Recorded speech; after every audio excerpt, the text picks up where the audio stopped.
go home across the mountains. We will go home singing our song. We will go home. Sapphire skies and diamond waters, emerald forest stretching high, golden fields that never tarnish. We will go home across mountains, land of bear and land of eagle, land that gave us birth and blessing, land that calls us ever homeward. We will go home across the mountains. We will go home. We will go home. We will go home across the mountains. We will go home singing our song. We will go home. We will go home. We will go home. We will go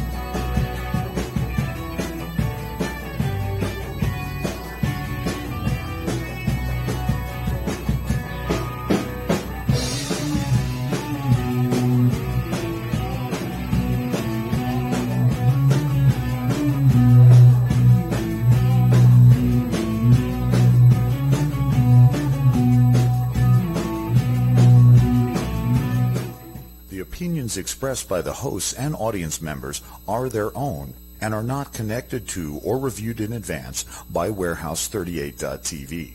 Any issues arising from this webcast or its contents should be directed to the individual commentators.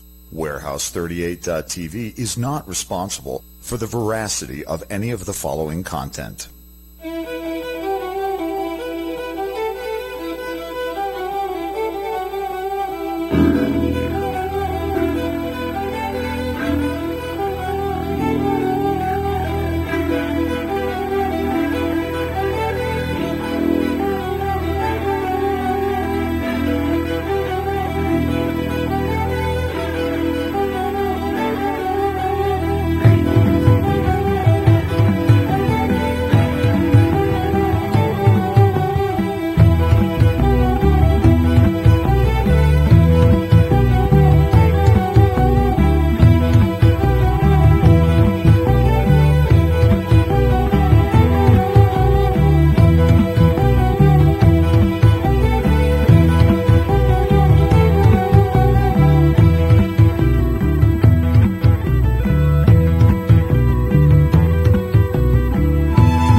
Pagan TV is dedicated to education about modern pagan religions and is committed to the protection, welfare, and guardianship of the rights of all people to worship as their hearts and minds dictate.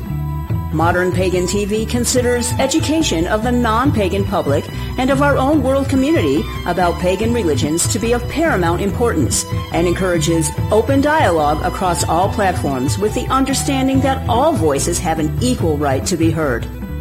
Modern Pagan TV encourages participation in multiple spiritual events as the tradition and the individual deems appropriate and maintains that courtesy and open-mindedness and not denigration are paramount to any discussion.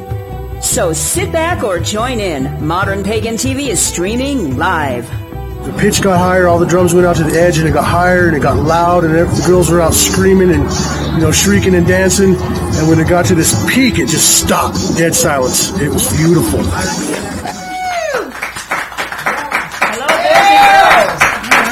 Hello, boys and girls, and children of all ages. Yeah, absolutely. And all the ships at sea and all those other things they used to say. All right. There are ships at sea. Huzzah. So welcome to Modern Pagan TV.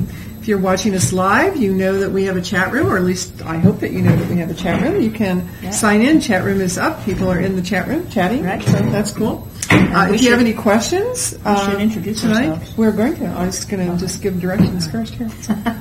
I'm jumping the All right, gun. no, just do it. All right. She's her and I'm me. No. There you go. That's easy. I'm Carmen Consalvo. And Laura McKenzie Yes. of You are Modern here with Pagan us. TV. Yeah, and Yes. you're here. So Yes. you can go into the chat room. You can text in questions if you have questions of our guest or the host Right. tonight. And if you're watching us on YouTube, then watch us live next week. Yeah. Absolutely. Yeah. Yeah. That'd be Yeah. fabulous. And we have a deal. You know, we have a really cool deal. We do. We do. We have a Awesome. really, really, really cool deal. And that is that if you have a commercial on Okay. a reel that actually for a short period of time, just kind of a spring house cleaning summer Oh, special, right. we will actually run it on the show free of charge. So it's kind of a spring fling for advertising. Absolutely. Oh. Absolutely. So if you want to run your advertising on Modern Pagan TV, That's then good. That's good. then you can email Yeah. info@modernpagan.tv and we will get that information out to you. And if you don't happen to have a commercial, Right. actually we would do a commercial for you. And that way, This just in. even more. Just Well, in. you know what else too? What? So, folks, if you advertise with us, you have to remember that this is going to get archived, and so people can see it It's over going to and be over. on. It's going to be on So, YouTube yeah. forever. Yeah, so you know So, I you're mean, what a basically deal. you're paying once for something that's going to run for a long time. Yeah. Where can you But get they're that not kind even of a paying deal? right now. Well, They're yeah, not even yeah, paying. that's true. That's true. Yeah. They're getting it for free. So this is like a forever deal. Right. So, you know, if your business goes under, your ad's still going to be out there and people will be calling you. But, you know, this is some great advertising. And It is and because it's- this is global. I mean, people don't understand. Exactly. They think this is just a Exactly. little local Colorado show, and nothing could be further from the truth. We Right. have people watching Right. in France and Australia and India and Texas. Oh, my God, Yeah. not Texas. Texas, yeah. Holy Texas. cow. Yeah. Texas? I know. Woo! All right. Now so, we've really hit the big time. I know. Okay. So this would be a global advertising. So you're not going to get that opportunity a lot of places. Yeah. No, definitely So, not. Definitely no. not. Wow, Yes, we've I got a know. lot of stuff. Look And at we do that. have a lot of stuff tonight. Okay, We have so absolutely there's, awesome. One of my favorite people is on tonight. I- Yeah, I know. I love her. She brought all this really cool stuff. And this is what we were just talking Yeah, about. we just our did that. advertising. So we- we're going to do our astrology segment, and we're going to do Fabulous. some more astrology training. Because, you know, I don't know about you, but every time somebody talks to me about astrology, just before my eyes glaze over, because they're using all this language that I don't, Right. you know, I don't understand. So, yeah. So our wonderful astrologer, Kat Lindgren, is going to talk to us tonight about some basic terms that we hear when we look at our charts. that is Get a great. reading. So That would let's be do awesome. that. Same communication to hear unspoken words you can. Hello, my name is Kat Lundgren, and I'm here with Modern Pagan TV to bring you the description of the astrological wheel. The astrological wheel is a perfect circle of 360 degrees. The wheel is divided into 12 sections of 30 degrees each, which is governed by an astrological sign, such as Aries, and a primary planet that rules that sign. Each of these 12 sections of 30 degrees is divided yet again into 3 segments that consist of 10 degrees each. These segments are called decants, and each of these segments or decant have a planetary ruler that influences that section of the sign. These planetary rulers determine the energetic expression of the horoscope or cosmic map. That is why a person, that is, let's say a Sagittarius, born in November expresses differently than a Sagittarius born in December. Aries, ruled by Mars, first house. The ruler of the first decant from 0 degrees to 10 degrees is Mars. The ruler of the second decant from 10 degrees to 20 degrees is the Sun. The ruler of the third decant from 20 degrees to 30 degrees is Jupiter. Taurus, ruled by Venus, second house. The ruler of the first decant from 0 degrees to 10 degrees is Venus. The ruler of the second decant is from 10 degrees to 20 degrees is Mercury. The ruler of the third decant, 20 degrees to 30 degrees, is Saturn. Gemini, ruled by Mercury, third house. The ruler of the first decant, 0 degrees to 10 degrees, is Mercury. The ruler of the second decant, 10 degrees to 20 degrees, is Venus. The ruler of the third decant, 20 degrees to 30 degrees, is Uranus. Cancer, ruled by the moon, 4th house. The ruler of the first decant, 0 degrees to 10 degrees, is the moon. The ruler of the second decant, 10 degrees to 20 degrees, is Pluto. And the ruler of the third decant, 20 degrees to 30 degrees, is Neptune. Leo, ruled by the sun, the 5th house. The ruler of the first decant, 0 degrees to 10 degrees, is the sun. The ruler of the second decant, 10 degrees to 20 degrees, is Jupiter. The ruler of the third decant, 20 degrees to 30 degrees, is Mars. Virgo, ruled by Mercury, the 6th house. The ruler of the first decant, 0 degrees to 10 degrees, is Mercury. The ruler of the second decant, 10 degrees to 20 degrees, is Saturn. The ruler of the third decant, 20 degrees to 30 degrees, is Venus. Libra, ruled by Venus, 7th house. The ruler of the first decant, from 0 degrees to 10 degrees, is Venus. The ruler of the second decant, 10 degrees to 20 degrees, is Uranus. And the ruler of the third decant, 20 degrees to 30 degrees, is Mercury. Scorpio, ruled by Pluto, used to be Mars once upon a time, ruler of the 8th house. The ruler of the first decant, 0 degrees to 10 degrees, is Pluto. The ruler of the second decant, 10 degrees to 20 degrees, is Neptune. The ruler of the third decant, 20 degrees to 30 degrees, is the moon. Sagittarius, ruled by Jupiter, 9th house. The ruler of the first decant, 0 degrees to 10 degrees, is Jupiter. The ruler of the second decant, 10 degrees to 20 degrees, is Mars. The ruler of the third decant, 20 degrees to 30 degrees, is the Sun. Capricorn, ruled by Saturn, 10th house. The ruler of the first decant, 0 degrees to 10 degrees, is Saturn. The ruler of the second decant, 10 degrees to 20 degrees, is Venus. The ruler of the third decant, 20 degrees to 30 degrees, is Mercury. Aquarius, Uranus is the ruler, and is the 11th house. Ruler of the first decant, 0 degrees to 10 degrees, is Uranus. Ruler of the second decant, 10 degrees to 20 degrees, is Mercury. Ruler of the third decant, 20 degrees to 30 degrees, is Venus. Pisces, ruled by Neptune, 12th house. The ruler of the first decant of Pisces, 0 degrees to 10 degrees, is Neptune. The ruler of the second decant, 10 to 20 degrees, is the moon. The ruler of the third decant, 20 degrees to 30 degrees, is Pluto. You'll notice that for each one of the first decants, the ruler of that first decant is the natural sign ruler. Neptune for Pisces, Neptune in the first decant. Very easy to figure out. My name is Kat Lindgren.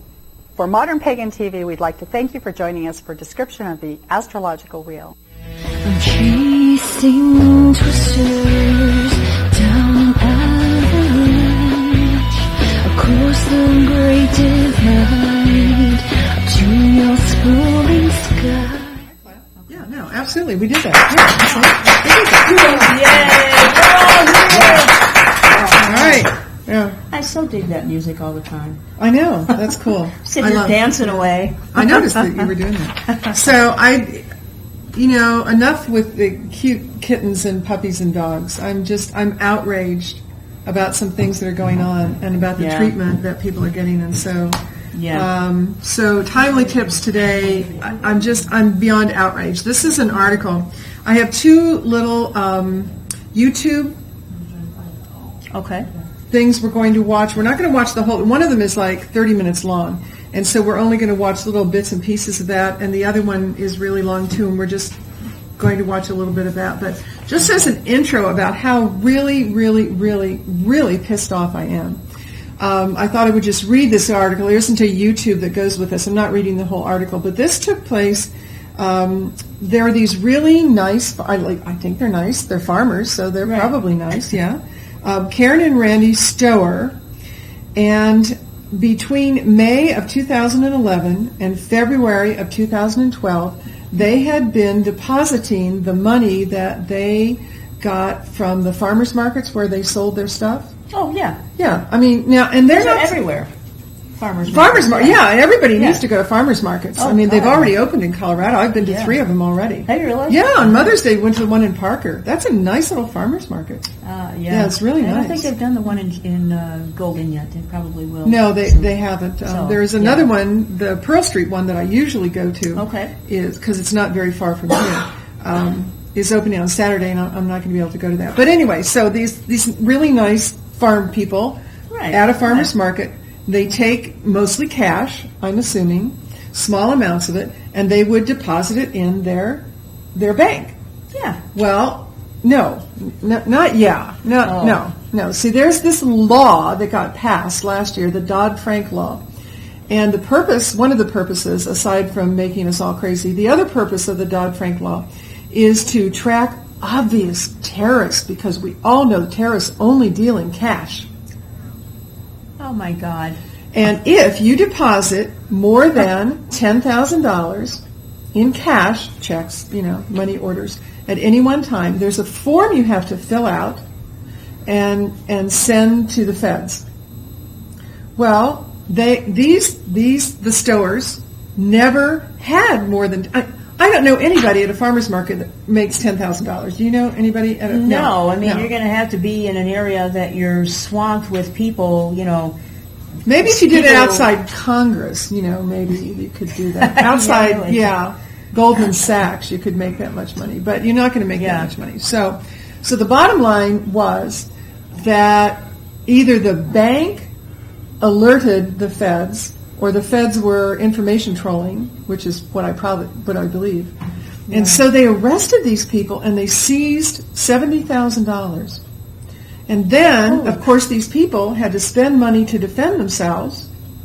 And now the feds are suing them for $65,000 of the $70,000 because I guess they're really pissed off that they aren't really criminals. Oh, jeez. I mean, and I have other cases here too. This is like so ludicrous. I know. It gets more ludicrous. And do I have my first little video clip up? This is in Minnesota. There's a group of 10 women, 10 moms, who were involved in getting co-op type food to friends and members of the co-op, and they've been put on notice that they will be prosecuted to the largest extent of the law if they don't immediately cease and desist. So this is a YouTube video clip. I have little pieces of it. We're going to watch it. Here we go. The MDA, which stands for Minnesota Department of Agriculture, has threatened several mothers, conducted investigations against them, and sent them warning letters that if they continue helping provide fresh food to their families and neighbors, they will be subject to criminal charges and prosecution. The MDA alleges these mothers are violating food handling regulations, and I thought to myself, oh my goodness, here we go again. Are we really in the midst of a continuing fight to provide healthy food to our families? And it turns out we are. This fight isn't going away. So we just have to ramp up the heat against those who want to harm others. So that's the setup. For their family, so they can't go out into their garden, pick tomatoes, and give it to their family.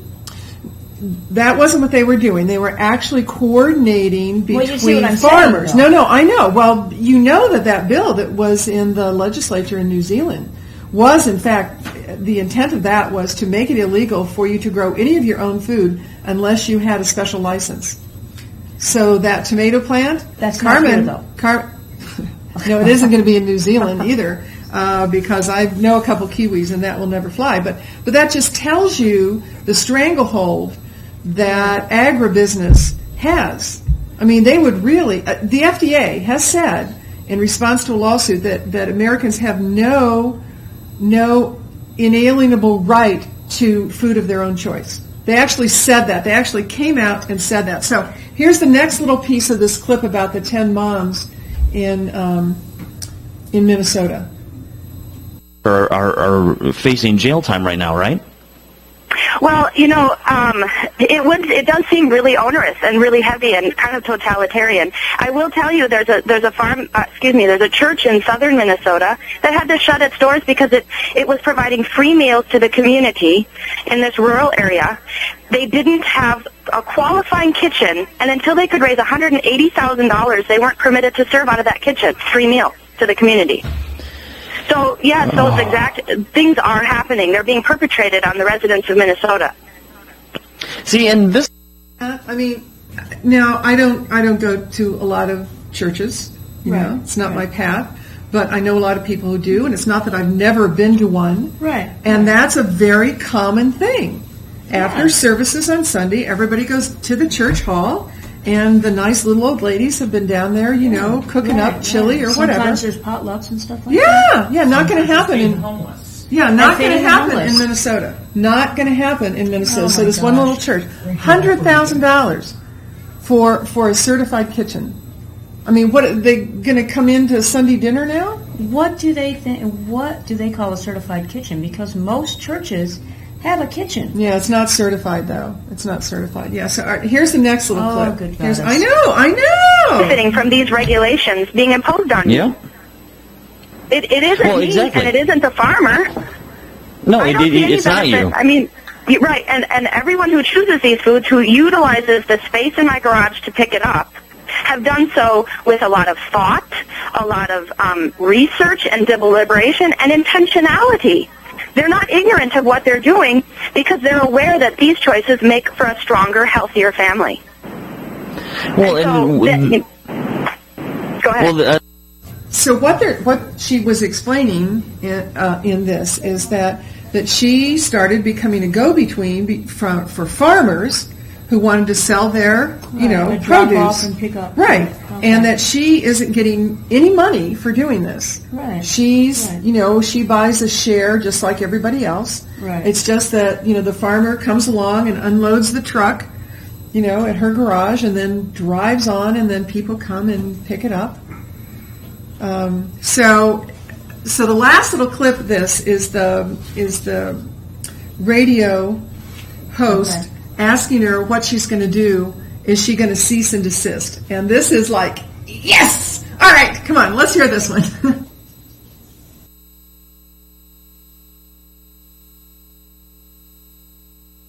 you personally going to do? Are you going to back off from this? Or are you going to start going to the grocery store and buying their products? Or are you just going to continue on doing what you're doing and let the cards fall as they might? Option number 3, and I will be continuing to do what I've always done, what I feel is right, what I'm convicted of is as best for my family, my friends, my community, my neighbors, my farmers. This is what I believe is right, and I will not back down. Now, you brought up an interesting point during the break. All right, that was it. So, yeah.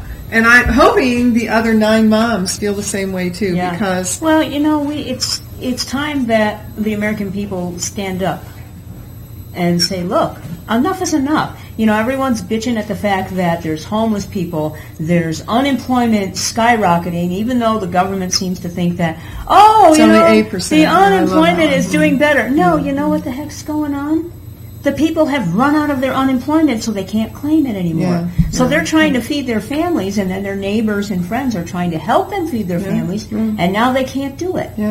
So is this their way of weeding out the population? I don't know, but there's one other little clip that I want you to hear and see. This is an interview with the Stowers in LaGrange, Ohio. And what's going on here is kind of the same thing. This family was looking for healthy food for themselves, and so and they were ordering in bulk. And so other people would say, "Oh well, Carmen, would you mind order some of this for me when you order yours?" Well, that's kind of like going down to Sam's Club and, Laura, I'm going to go down to Sam's Club. I'm going to get one of those great big things of paper towels, for instance. Do you need any? And I give you a couple of paper towels. Right. And you may or may not give me any money. I don't care, But I probably would, because you're giving me something that I'm then going to be using. Exactly. And so it's kind of started out by doing that, and then what happened was farmers approached her and said, well, you've got kind of a co-op thing going here, and we've got this wonderful organic produce, and can we, is there something we can do about that? And they said, well, yeah, let's do that too. And so this went on, and then, of course, the Fed got involved and came in, and what they did is so inexcusable. I mean, they're talking SWAT team. Seriously, Carmen. Oh, they geez. sent in a SWAT team, and they imprisoned these people on their couch while they raided their house. Wait, what country is this? Yeah. All right, here we go.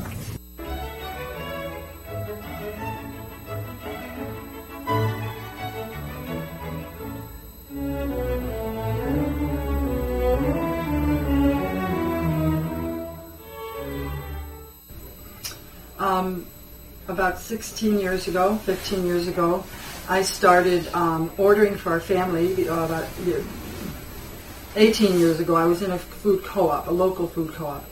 And it became difficult with our scheduling and things that I started my own family co-op. We just ordered for our family every other month food just to provide for us healthy, organic food that we felt was important for us, and as a family, a growing family, it was more affordable through the means of a co-op, and bulk was better for us anyway.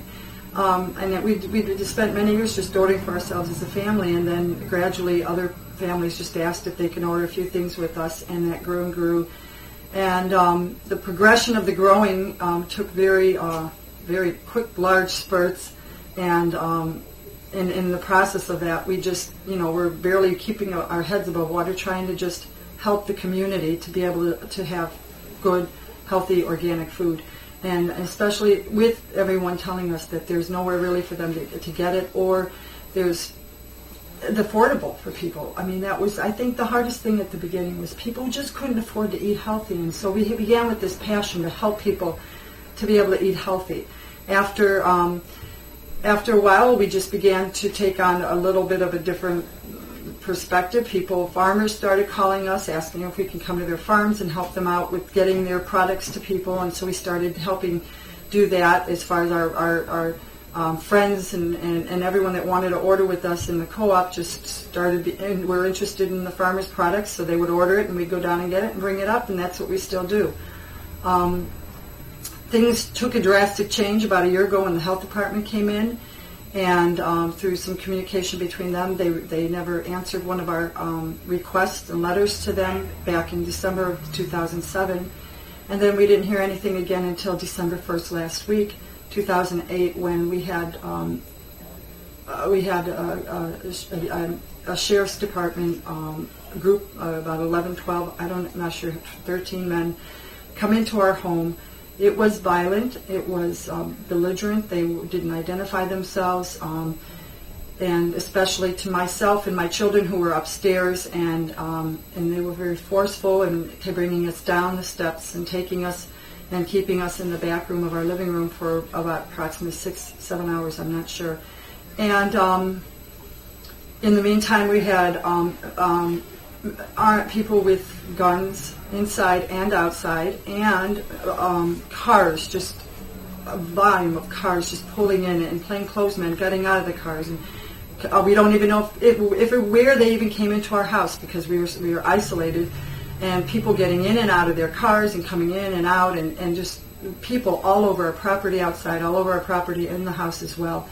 It was extremely traumatic. We teach our children to be peaceful with people, and we had many, many nights after that, very difficult time sleeping. Myself, I was up for 3 nights every night, and any little noise, I mean, even to this day, when we hear someone at the door, we're all jumping. We have practitioners that are helping us to work with us with regards to that. And they also, with the stuff they confiscated, there was a lot of our personal food. They never distinguished between what was co-op and what was personal.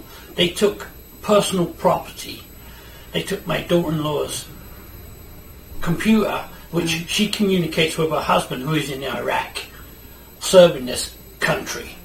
They took food from our personal food, a year's supply of food for us, chicken, beef, lamb that we raise and for ourselves, and that's all gone.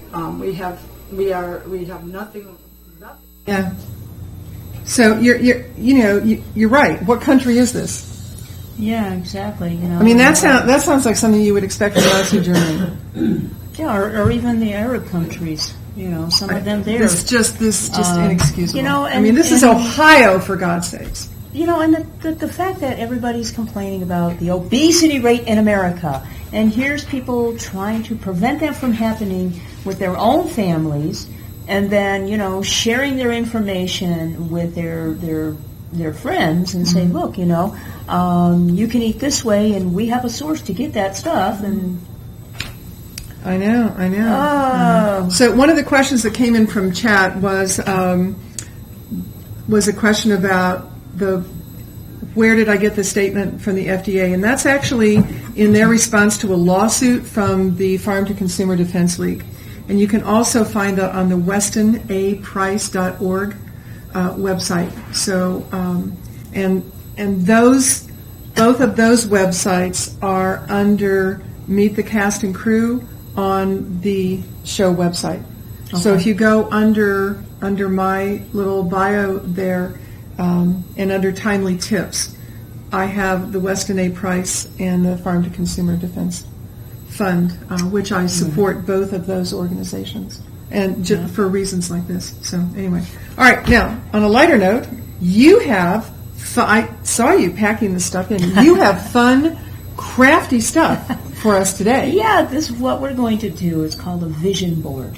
Some people also call it a prosperity board. And pardon me, I'm still getting over that cold from a week and a half ago, so my throat. So this isn't like the vision board isn't like an eye test?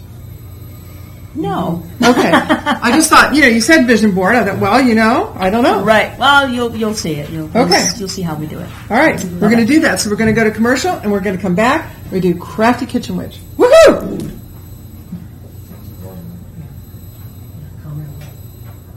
We should have clapped. Anytime. Well, we can clap now. I'm chasing twisters down Avenue. You're watching Modern Pagan TV. If you'd be interested in advertising on our program or becoming a sponsor, please email info@modernpagan.tv. We'll be right back after these important messages. Same communication to your unspoken lies. You can't break my heart. Hey, Sarah. Oh my gosh, she's so cute. Been doing like I taught you. Love the new tattoo, Sarah. Dude, that's Sarah. The girl in the pink shirt. That's the girl I was telling you about. Theater 2 on your left. Hey, Sarah. What color underwear today? Hey, Sarah. So when are you going to post something new? Anything you post online, anyone can see. So think before you post. Hi, I'm an atheist. And I'm a Christian. What are you reading over there? Oh, Harry Potter. It's good stuff. Oh, we don't like that. That's not good. Well, why not? Well, it's got all that violence and stuff in it. If people die, we can't have this. Young kids are reading this. Well, yeah, but aren't there entire chapters in the Bible there about cities being laid to waste and stuff? Well, yeah, but I mean, it's for a good reason. I mean... Yeah, sure. Yeah. All right, sex. There's tons of sex in that, I'm sure. Secular book. It's got to be sex. Actually, there's no sex whatsoever in the Harry Potter series. All right, well, magic. Can't deny magic. Tons of magic. Devil and magic go hand in hand. I mean, come on. What exactly do you call it that God does? Miracles. Right, so he says something, and then something mysteriously happens. Yeah, pretty much. Magic. That's magic, right? Scooby-Dooby-Doo, where are you? The world is going to end now. Hey, what do you think you're doing? I have begun a new religion. Here is a pamphlet. It clearly states the path of enlightenment is with $20 to me. Why, that's completely within your right. Have a nice day.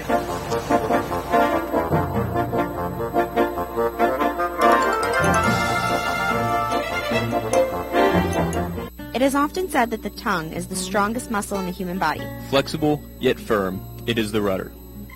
Just as a small spark can set the entire forest ablaze. Just as a tiny key can unlock the largest of vaults. So too is the tongue a key. It is the key to all articulation. Capable of delivering a person's most powerful convictions. Don't let your voice go unheard. This message is brought to you by the NAB Education Foundation, the Broadcast Education Association, McCormick Foundation, and this station. Our forefathers fought to guarantee the right of religious freedom for all Americans. The separation of church and state, as guaranteed in our Constitution, must be preserved. Each day, men and women in our military are being denied this right. How can we let this happen in the greatest nation in the world? The Military Religious Freedom Foundation is leading the fight for justice for our noble and honorable soldiers, Marines, sailors, airmen, and veterans. As we continue to fight in the courts, in the media, and in the minds and hearts of our fellow citizens, we need your support. Please donate to the Military Religious Freedom Foundation by going to militaryreligiousfreedom.org. Your generous tax-deductible pledge will help protect religious freedom in America.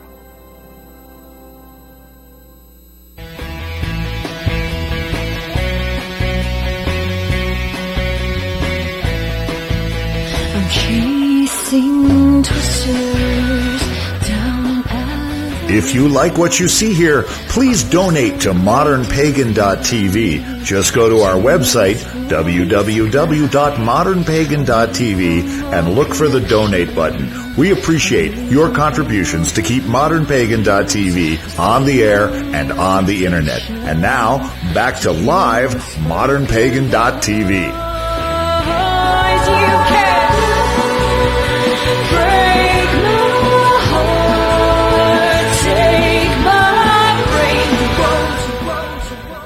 Okay. So, hey! Hello. All right. Carmen, I swear you have every crafting thing on the planet. My husband would say that too, but he's wrong. I don't know. There's a lot of stuff I want to get, but I need a whole other house. So anywho, okay. A vision board is basically like it's also called a prosperity. Take two. Prosperity / vision board. Yeah. Okay. All right. That's it. So basically, what you do is you it's like a collage, but it's a collage of something that you can look at and see every day and study it. And Right. basically, it kind of sends that energy out into the universe Right. and helps you come up with the things that you want. Energy follows intention. Yes. Right. I have one at home for my jewelry business. Oh. And I was actually going to bring that with, but I was racing from one point in town to the other, and traffic was horrendous, so, I completely spaced it out. So what I did do is, typically what you'll do is you'll cut out pictures out of magazines and stuff. Or grab them off the internet. Or off the internet, or in your own photo files. My family doesn't really get magazines. And the magazines that we do get, usually it's my husband's magazines.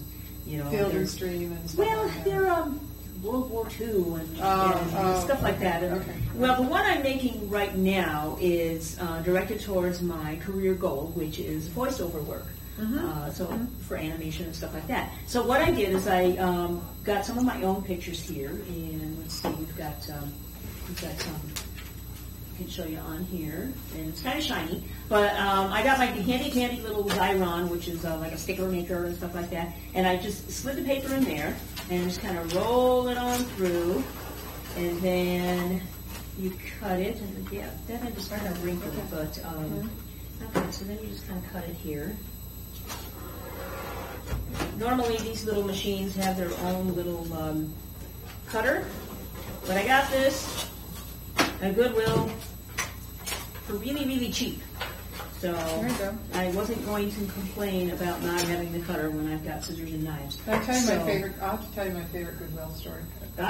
Awesome. So then what you do is you just, you can use the sticky machine like this, or you can just use like a glue stick, or even one of these adhesive rollers that they use for scrapbooking. Double and stick, stuff. yeah, double stick tape.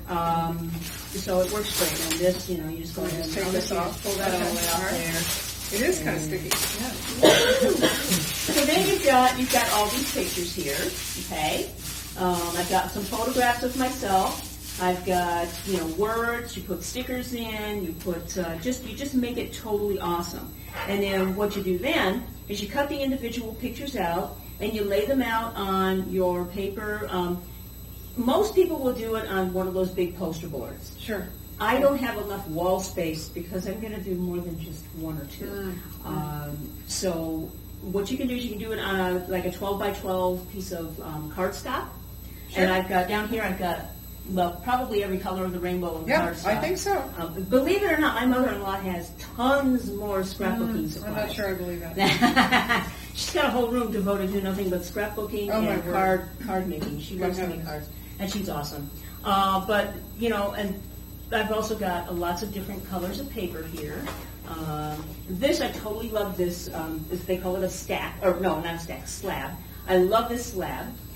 It's got just all kinds. Slabs I like are Yeah, usually I mean, look at this. Look at this, you guys.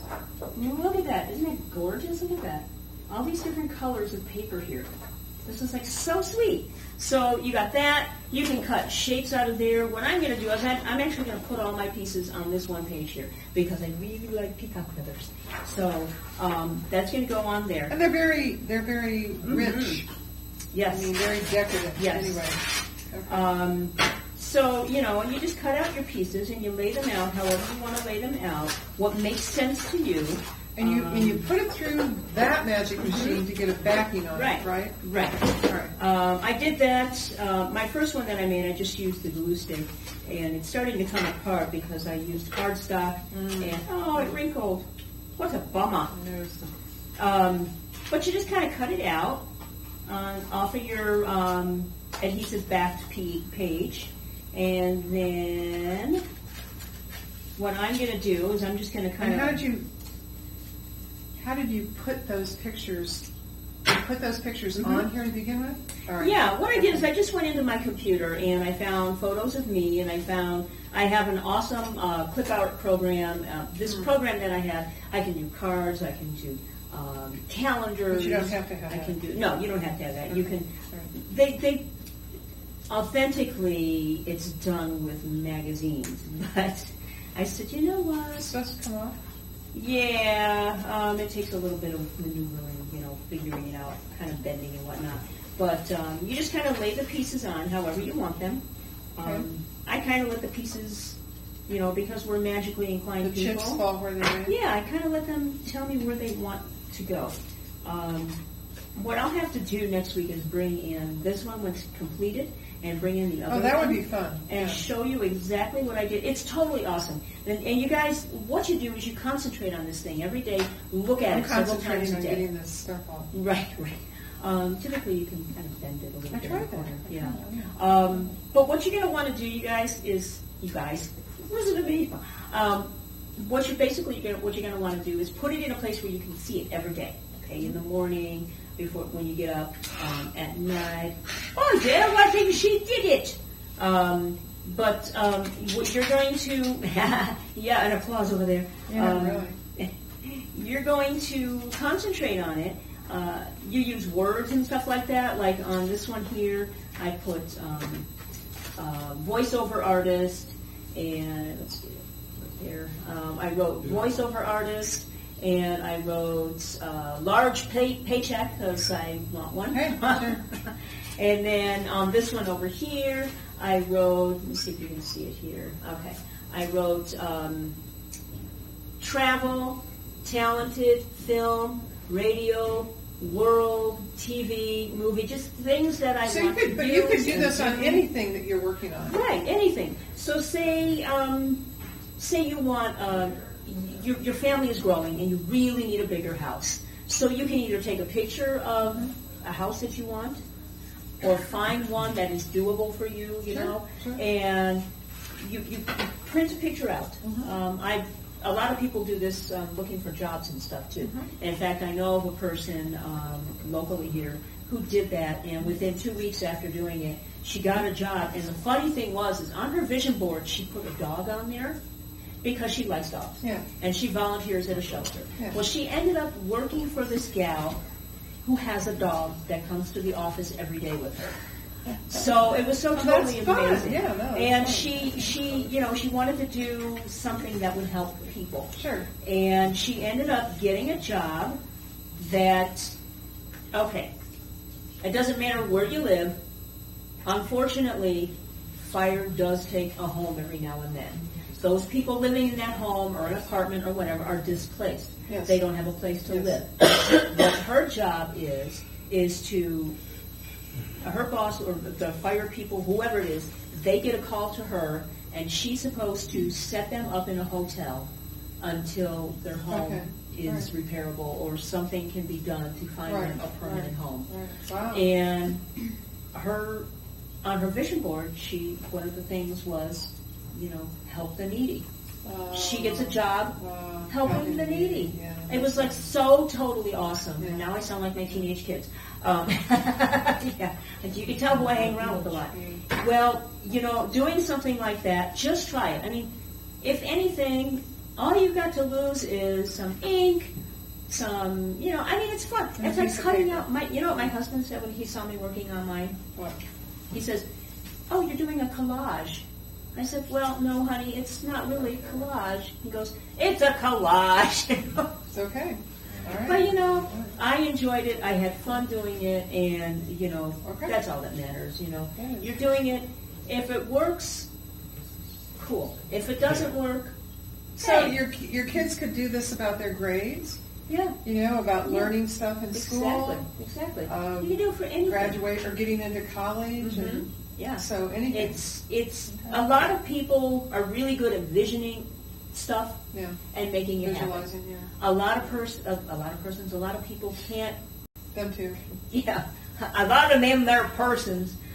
They can't do the visualization, and so this is really helpful. I look at mine every day, and I actually made my other one two-sided. So what I did with the other one is the backside, I just use all words. You know, big house, new car, lots of money. You know, vacation. The main reason I put that one together is I'm trying to visualize myself earning a trip Not trying through the to, company. But are visualizing. Yes, I'm visualizing myself earning a trip, a Caribbean cruise, which is through the company, through the jewelry company. And taking my husband with me. I'd love to take the kids, but it's a no-kids thing. Yeah. And I figured, you know, my husband and I never had a honeymoon. So this would be so perfect, you know. And, you know, he works really hard for the family and everything, and I thought this would be just an awesome way to repay him and thank him for the love and the care that he's given to me and the girls. So, but try it, everybody. You know, it'll be fun. You don't have to have a big thing. All you need is just a glue stick or double stick tape. You know, it's not a big deal. So, and it's fun. You know, you can pick out individual sheets of paper over at your favorite scrapbook store or craft store. You can also pick up individual pieces of cardstock.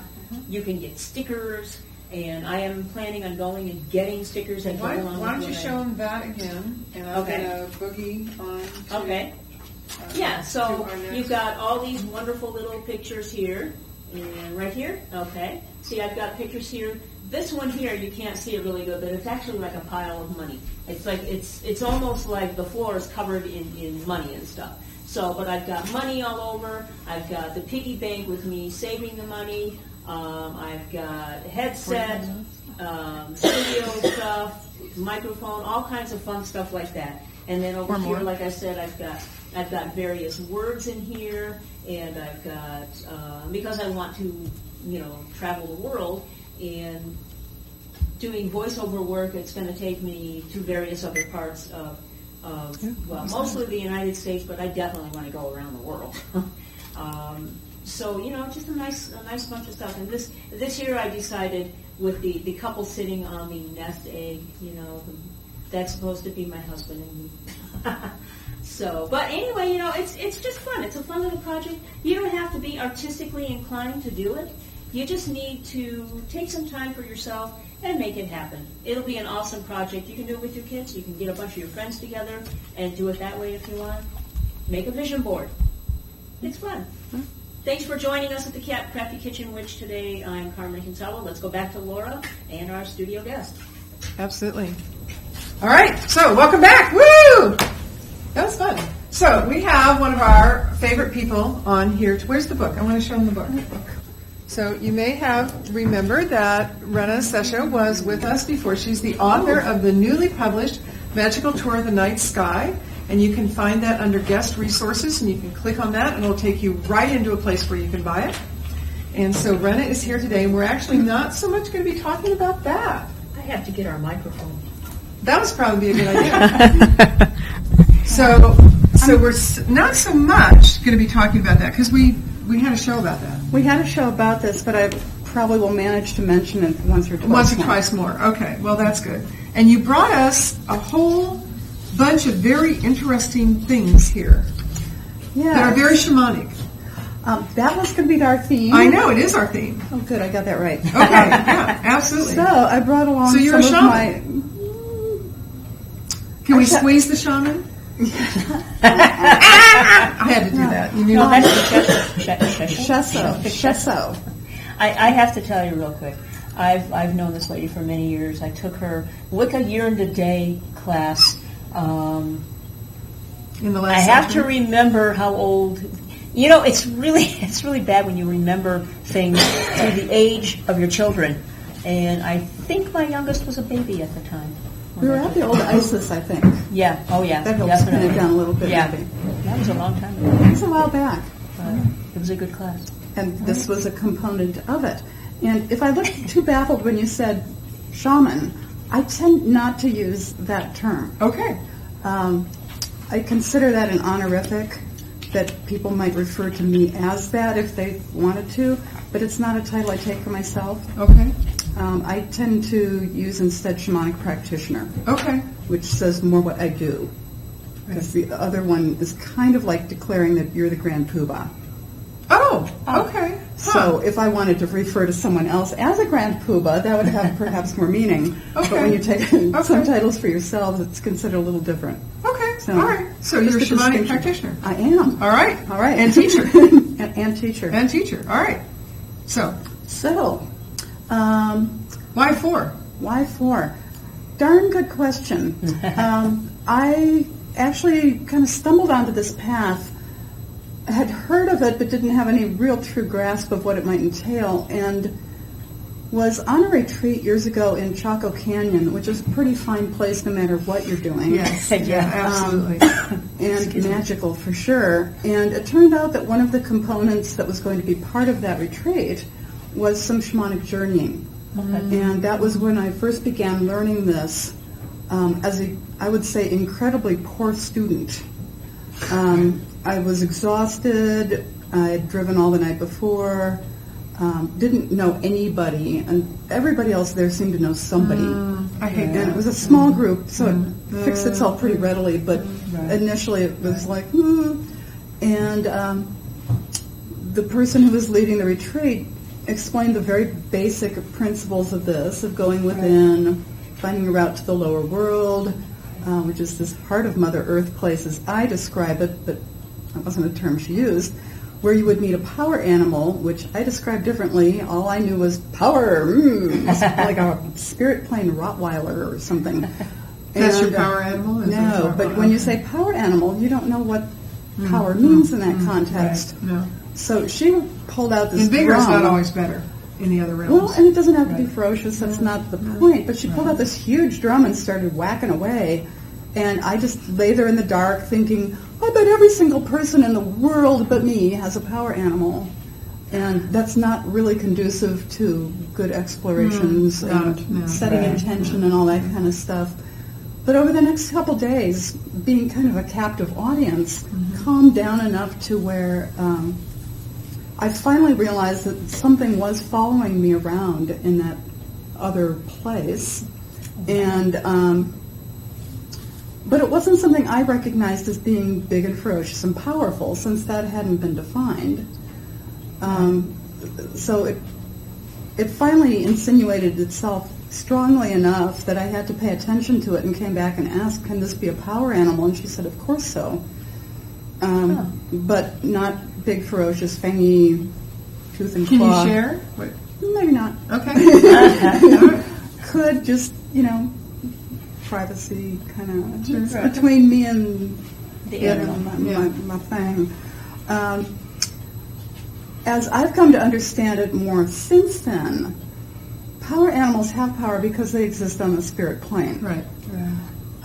They can see our lives clearly, past, present, and future, ramifications of our actions, things like that we might want very deeply to be aware of, but that doesn't mean we can access that necessarily from where we're standing. We all know about that one. Right. Well, we're just little humans, generally in one place at a time here on planet Earth, looking around, doing our best, but don't have that scope of information. I have a question. Is your power animal the same thing as your totem animal? I don't know, because I don't use the word totem. I think that can really mean something different. Okay. But it's not terminology I use, so I wouldn't swear to it being the same, So different. if How would I anybody in the distinguish? chat room knows that, shoot us a message. Let us know. Help I us was wondering clarify because that. I know that I've been told that, and maybe I'm wrong, maybe whoever told me was wrong, that your totem animal is it kind of manifests itself, and you start to see that animal, whatever it may be, in your dreams, in print, on the TV, in various places. They're just all of a sudden they're there in your life, and they're like it's a constant thing, and you're wondering, why do I keep seeing this? Like for me, when my husband and I started dating and everything, a few months later, I started seeing wolves everywhere, and I never thought anything about a wolf before. We were at a Society for Creative Anachronism function, and this wolf hybrid just, we were walking through one of the encampments and stuff, and suddenly this wolf hybrid just gets all happy and everything, and just kind of walks up to me, just kind of wants me to pet it, and just completely ignored Mike. And I was like, okay, well, I like animals, and I love dogs, so I pet it, and the next thing you know, some other time, weeks later, I'm seeing another wolf here and there, and seeing another wolf. Well, it turns out, apparently that turned out to be my totem, and in the fall, I became pregnant with our first daughter, and of course, wolf is a family animal, and it made perfect sense to me, and now I'm not sure I have the same totem, I think, or spirit animal, whatever. I think it's changing. So, who knows? I think the meanings overlap, but I don't know that they're always used the same way. Right. And these are terms that come from other cultures, and and the honkies come in and we start throwing them around, and we use them in a variety of different ways. Right. So I'm never totally sure what people mean by one or another. Right, so I've kind of gotten to where I just stick with the ones I know. Right. What Yeah, that they makes mean sense. for me. That makes sense. But it sounds real similar as you're using it. So. Okay. All right. Yeah. Okay. This idea of being in another place, doing the shamanic work, and I don't know if this was terminology coined by Michael Harner or by Carlos Castanedas, who I probably wouldn't quote on anything else. Thank you. Chuck. But but the terminology of ordinary reality, which is where I assume we're all sitting now. Those of you at home, I don't know, we're in a film studio, that's hard to say. And non-ordinary reality, right, being that place that we go when we journey, right, doesn't say it isn't real, it just says it isn't ordinary, which is a nice distinction. But we go there regularly anyway when we dream. Right, exactly. That's a place of non-ordinary reality. Most of us don't have that much totally lucid control over our dreaming. Right. So we might set intention before we dream, and then I think a lot of stuff gets taken care of on the night shift, so to speak. So I like that. You wake up and things make more sense, or maybe less. Whereas with journeying, there's a lot of control in terms of what intentions you set, what questions you go in intending to ask. You control that part of it. You sure don't control the answers you get. Right. And especially... Well, what would be the purpose of doing that? Why ask a question you already know the answer to? Well, I wouldn't ask one that I already know the answer. Well, see, that's what I mean.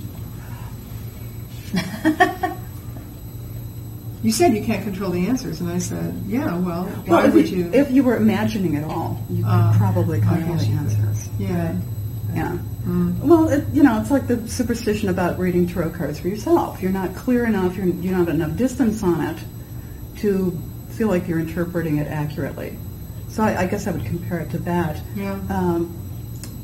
With this, even if early on I thought I might be imagining it, there was a point where I realized I'm pretty sure I'm not imagining this, but the factor for me that felt like proof was the realization that my power animal had a really different sense of humor than I do. I absolutely know for a fact I can make up a lot of shit. I didn't think I could make that up. Plus, it was a time in my life where I had a lot of really heartbreaking questions about life in general, and the agonies I felt I was living through and stuff like that. And my power animal found, big trauma stuff. My power animal found the humor in that and found it in ways they could share it with me. And I So your power animal is a stand-up comic. No, but just like a grandmother that sees some humor. Kind of made you feel a little bit better about your situation. Well, I could see the brevity of it, and in larger terms, whatever you feel like at the time is going to this will last forever. I'm always going to be heartbroken, and part of your mind right then knows. Well, probably not always, but to see more of an overview of just how brief the duration actually was likely to be, and done with some gentle humor. Sometimes humor at our expense. I guess I kind of think power animals and spirit plane guides might show up because they find us amusing. But if that's the trade-off and we're getting good information, then that seems fair. So you continue to do your journeys. I continue to do this journeying, and this stuff started in 88, 89. Okay, 2 centuries worth now. Yeah, kind of. Or plus 2 decades anyway that have that nice overlap timelines. I don't think I'd stick with any kind of spiritual path for 20 days if it wasn't proving itself useful and probably proving itself relatively fun, or at least not so laborious I was driving myself mad. This is pretty joyful. This is a pretty joyful path. Not to take away from the amazing learning that we all get through suffering, but I'm not interested in seeking that out. My experience is it finds us well enough on its own without us going looking. Indeed. So the idea that our spiritual paths can actually be more directed toward joy. What if we learn through joy? I mean, basic thing. Anytime something miserable happens, somebody is bound to say, well, there's a lesson in all of this, or, oh, what a learning experience. And don't you just want to smack them? Yeah, really hard with the cosmic 2x4 outside the head. And yes, it may be true, but... not a helpful thing to say at that point. It just isn't helpful. But we all have that kind of puritanical root, I think, here in the U.S., that suffering produces these fabulous results. You hear it among artists. Absolutely. You got to suffer to produce great work. The whole Van Gogh people end up seeking out suffering, thinking it's going to make their work good, and it just makes them miserable. If they've got families, it certainly makes them miserable too. Pretty brutal like stuff. Musicians, people that write songs, you can see that in their, you can hear it in their work. You can hear it in their work, and some of them end up manifesting that as their lives, and which is heartbreaking, and I gotta think unnecessary. So my understanding of the shamanic practitioners is that, and I'll just say shamanism, is one of the oldest traditions continuously practiced on this planet. That is certainly my understanding, and I've yet to come across anything that negates that. I've heard estimates 35,000 years, 50,000 years. Back into the dawn of humanness. Dawn of humanness, and like the earliest cave paintings you can Absolutely. find, there are illustrations of people doing something that looks like things we might still do. Right, right. So human forms with animal masks, things like that. Right. I would really love to go see some of those cave paintings around the world. I just think that would be... Well, and the Werner Herzog film that came out recently is just amazing. It was the earliest find of any cave, and now I don't have that number in my head, but it predates a lot of other caves, and it's another one in the south of France. What the hell is going on in France? I don't know, but they've got some caves, man. They have caves in France. It's where they make rope fruit. I mean, they have to have caves. Sorry, I had to do that. If you get me that link, I'll put it up under your guest resources so that people who want to explore that new information, we can get that to them. This seems not only to be ancient, though, but to be worldwide. Yes. Indeed. And that, to me, is part of the appeal. Whatever fascination I've had since childhood with, say, the Plains Indians, there was a point where that really was intriguing me, and I was studying that material, but I did not meet any Plains Indians that were really looking for yet another white chick to show up and steal their ceremonies. I wonder why. Who knows?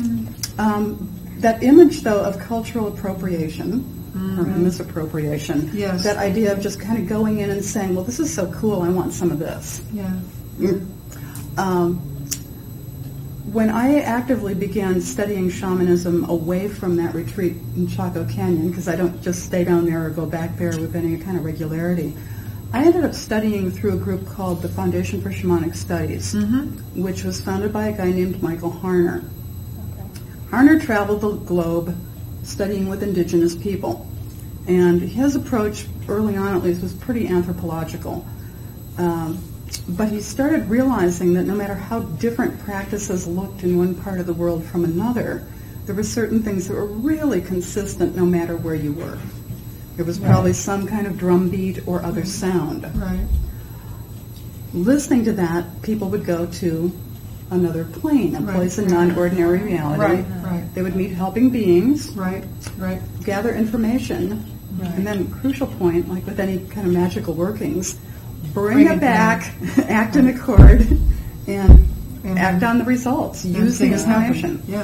And that is worldwide. And as taught by the foundation and taught by people they train, it's not taught with a heavy cultural component. So this isn't a question of,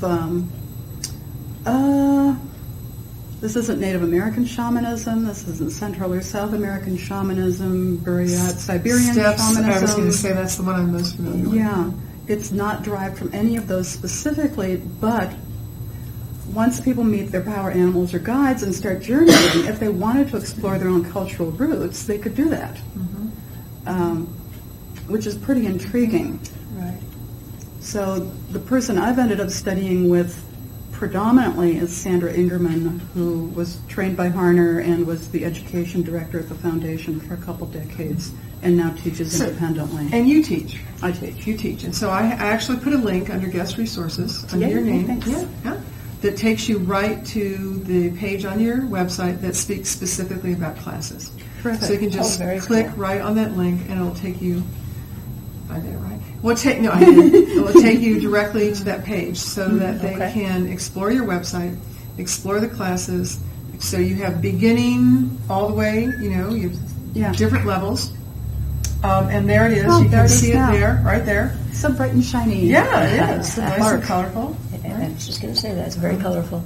And you know that one of our other hosts, Phil Catalano, comes on, be on next week. And, of course, he made the wonderful drum there. And that segues for me into you've got a really honking drum here. I've got some drums, and including a really honking one. People do this with all kinds of different sounds, but I prefer drumming. Yeah, I did make this. All right. And, look at this. Wow. Look at that.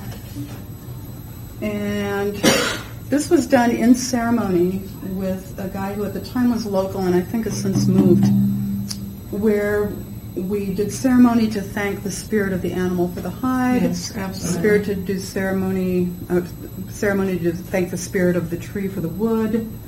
Did the lacing. I put a lot of padding on the back, the better to cushion my delicate little hands. And it's got a pretty fine tone. Oh, That's pretty high right now because it's a hot day, but and off I go. There's a hole in your drum. Yeah, I know. It was there all along. And the guy who brought the hides in swore that wasn't the bullet that got the poor beastie. But it doesn't feel like I it saw was. this, and I just knew it was the right hide for me to be using. There is decoration on the inside rim, which may noticed not be that. visible, but this was put in. Oh, yeah, look at that. That is really cool. It is kind of hard to see. It's right inside here. Yeah, it's all the way around. That is beautiful. But little French cave stuff. Kind of, yeah. It was stuff that I did to personalize it the night before we went and finished the workshop by putting the hide on. So at that point, it was just the ring of the frame. It's all my stuff, but it's decorated on the inside. Well, and once the hide's on, it's hard to reach in there. But I knew I wanted it really personalized to me, and I didn't really want like the neon sign of, whatever on the face of the drum. Now, all that said, since I made that drum in 94. I was in an accident that I ended up with some shoulder injury stuff, and that's a heavy drum. It looks heavy. Yeah. That's a lot of hide on there. Yeah. And it looks thick. Yeah, and the nice little padding on the back is nice for my hand, but it's still a heavy drum. So somewhere along the line, plus it's a hide drum, and if you leave it in the car and it gets too hot, it could crack. If you take it in a sweat lodge where it's nice and damp, it'll lose its tone and sound like wet cardboard, because that's that's what hide does. So somewhere along the line, I bit the bullet and went with a synthetic drum. I was so resistant to this. These are made by Remo. And when I started researching it, this guy Remo was a real wizard. This is the guy that pioneered synthetic drum heads, which made it possible for bands and orchestras to travel worldwide, changing climate every day without having to retune an entire section for percussion, because it never changes tone. Take a while, yeah. Now there's... That low tone is more what this is when it's not a hot day. But it weighs a fraction of what the other one weighs, and it never changes tone. So what is the head? It is some kind of mylar stuff with a parchment-like finish over it, so it looks more like hiding.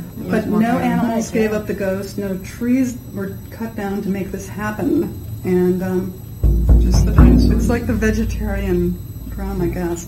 But this one also has the decoration on the inside. I don't know if there's any angle where that's going to be particularly visible. You can kind of see it a little bit. But that is so cool. Okay, there's stuff in there. Okay. And that is just colored pencil, as is the other one. Well, can you play something for us? I can. Shut your eyes. All right, let's do it. All right. Woo! Studio audience, shut your eyes. Can I stand up without totally blowing the camera and stuff? I don't know. Okay, just kind of cut your head off a little bit. All right, over there. Over there. Okay. So I'm going to welcome the East. And the South. And the West. And the North.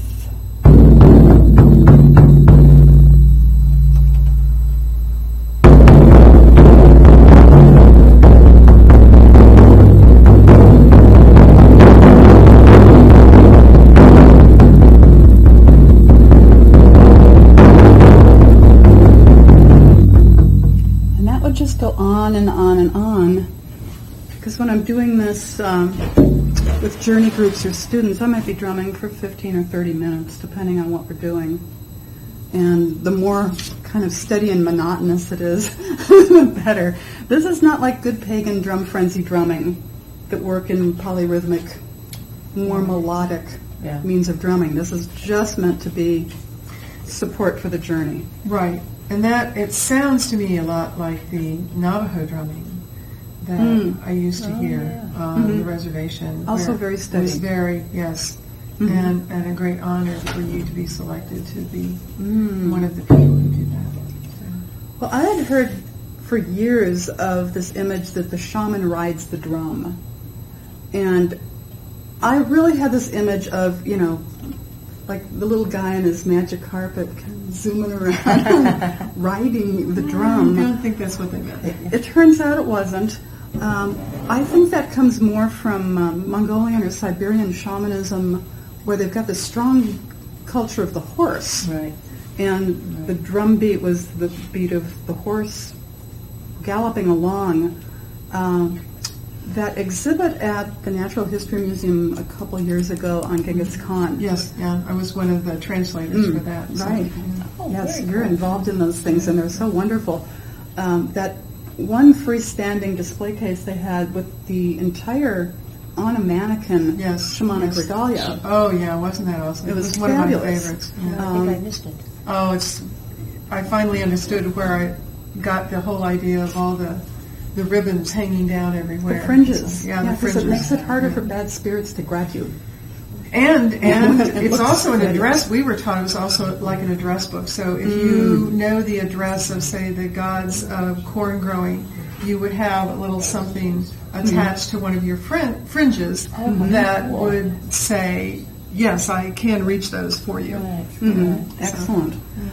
The drum that was in that display case actually had a crossbar that way, and up at the very top of it was actually a carved horse head looking out from the inside of the drum. And there was all kinds of... It was the upright part So inside it was the drum, so like where I see. Like an X, big the X. top of the beater is now would have been the horse's head looking out. And there was also all kinds of metal charms and gear on the inside, so it would sound more like the rattle of the bridle and all the metal gear in the harness. And there was quite a bit of metal on that outfit as well. Well, that's, again, some of those addresses. Well, that's really interesting because I've always seen people that have decorated the head of the drum, never the inside. So that makes it, a beautiful piece to play and to look at. So you can display it proudly and the beauty from inside and out, basically. And it's stuff that I see as I'm holding the drum. Right. And sometimes that's just heartening. Yeah. I know it's mine. Plus, anymore, so many people have these Remos and they all look identical. So people are decorating them all different ways. Because otherwise you've got a room sometimes of 50 people, pretty identical drums. Do you drum for yourself to journey? Sometimes, yeah. Do you really? Okay. Yes, now. Initially, that was not the case. That would have been more like walking, chewing gum. Talking on your cell phone, eating lunch. People manage that. I was initially working with cassette tapes of recorded drumming. There are still plenty of those out there, and CDs, and I do use those as well. Right. But these things, these Remos are so resonant that even tapping it with your finger creates enough sound. Mind you, in a pinch, I have also used the cover of a hardbound book. Paperbacks work, but that hard cover. Okay. Here's a book now. Who'd have thought? And it's a good one, too. Oh, okay. If you really need to get some journeying done, you can do it. I have used the bill of a baseball cap. Pizza box. Really? Pizza box would certainly work. Pizza box, absolutely. Also known as Natarian Baran. Yes. Rattles seem to work really well for me as well. You have a rattle. I do. I brought my rattle. This was one that was made to my specs some years back with antler and rawhide. That's wonderful. where you rattle. Something about solar plexus really puts me right in the zone. But that's how it works for me, and other people seem to respond differently because, I mean, it's our human body and a sound. Where on each of us do we respond to that particular shaking it up sound? Like the crystal bowls or the Tibetan bowls. There's a real resonance. Yeah, there's a real resonance. Part of us. So what was put inside of that one? What's inside of this are anthill stones from where I was laying when I finally made that connection of like, oh, maybe this is actually a prairie animal. And I did some trading with some trail mix and picked up the stones from the anthill. I didn't want to anger anybody right then. Not a good idea. Wanted the good energy. But my other spare rattle tends to be an old ibuprofen bottle with whatever aspirin is in it at the time. In a pinch, you gotta, do what you need to do. It could be a Tic Tac box. This is not really an equipment-heavy path, I would say. And I guess I tend to mention that because I know as Wiccans and pagans, we tend to collect a lot of bling and gewgaws, and I love that stuff. This actually is pretty simple, though. Something that can make some kind of sound, something that maybe makes some other different kind of sound. Shut your eyes and off you go. Well, and I was always taught that if you believe that you have to have the thing to do something, the universe is going to teach you very quickly that you need to do something, and oh my God, you don't have the thing. The thing. And therefore you can't do it. And what if the power isn't in the thing? Oh, you think? Just a theory. Well, I was going to say that typically, the item will let you know whether it's the right thing for you. I mean, that's pretty much how I do all that stuff. Like when I make a wand, I let the stick tell me that it's the stick for me, and I let it tell me what to do with it. All right, so I'm all excited about your classes. What do I need to do? There are a couple types of beginning class. Okay. And those are on the website that we were just looking under at. beginning. Okay. They're motioning us over there. Okay. It's a little bit of a... All right. Here we are. Take a breather. Yeah. Oh. It's your calendar. Yeah. Well, I'll be darned. Man, I'm staying too busy. I do a 2-hour introductory class on a pretty regular basis these days, either at Full Moon Books or at ISIS, that really just goes over the terminology and probably can clear up kind of what this is and what it isn't if you're studying with me. Right. Nobody flies to Peru with me. It's not that path. Right. If people think that feels like a good fit, or if they're just ready to dive in more deeply, there's a 2-day workshop. I've got one coming up this weekend that's full, but there's another one. I do one before September, but there's definitely one then, where we have time to really immerse ourselves for 2 whole days. I teach out of my home, so anyone that really, truly believes they need to be at a fancier retreat center with 1 billion people knows to head elsewhere, perhaps. Well, right. Yeah, some people. Yeah, no, some people like the crowd scene. Yeah, well, and just obvious indications of wealth in the teacher, shall we say? There is a website for somebody who teaches that one of the links on the website is to his financial director, so you can work out your loan in advance before bothering to show up. Wow. Oh my God! Like, oh wow!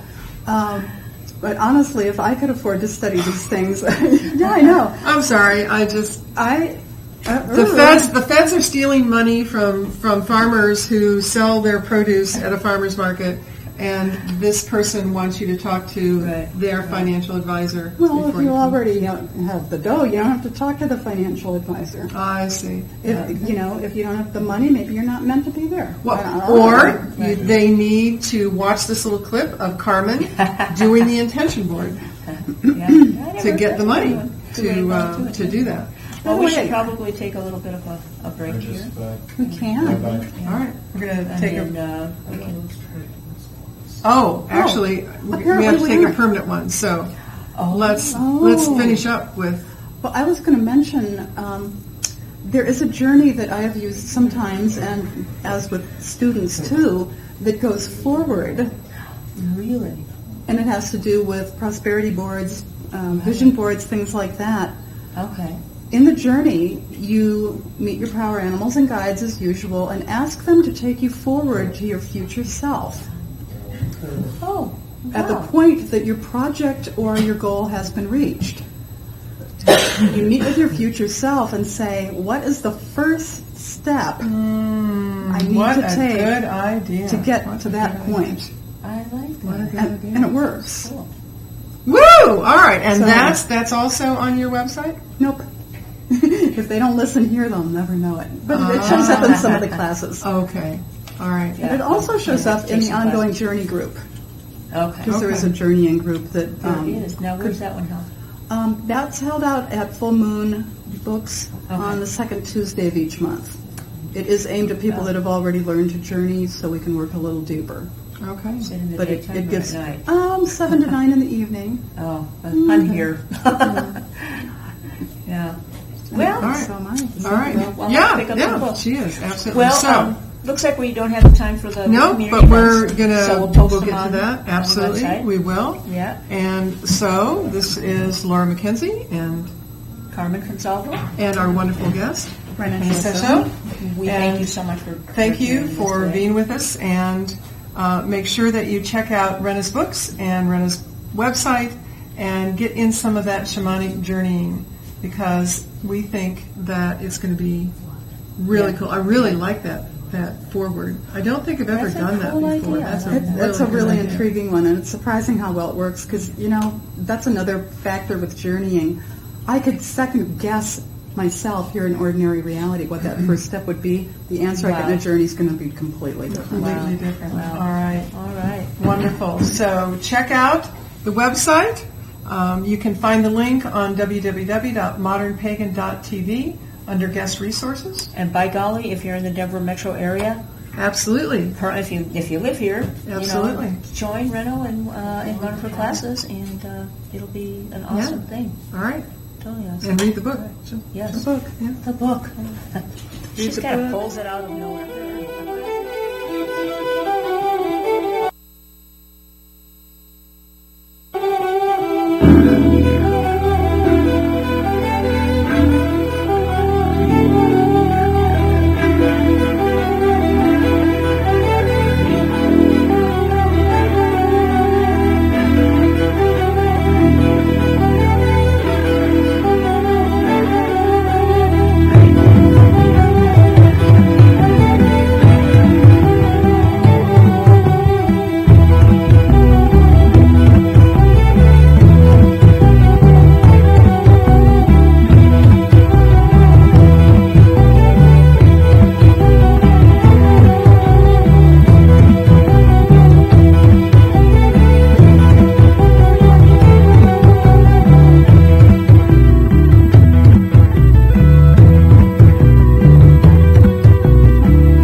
Thanks for watching Modern Pagan TV.